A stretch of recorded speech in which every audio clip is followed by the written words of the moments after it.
అమృతం వలె ఉండును. శ్రీపురము అనే గ్రామమునందు మధుసూదనుడు అనే ఒక బ్రాహ్మణుడు ఉండేవాడు. అతడు మిక్కిలి దరిద్రుడు అగుట చేత భిక్షమెత్తుకొని జీవించేవాడు.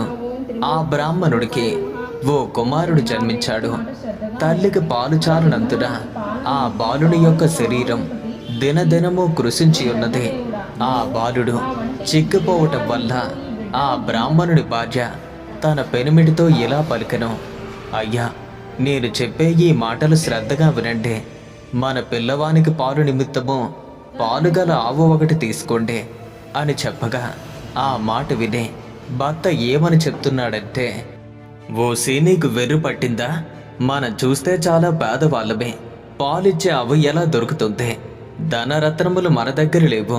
నేను లోకంలో ఏ విధంగా గణ్యత పొందుతానో? ఎవరికైతే ధన సంపదలు కలిగి ఉంటాయో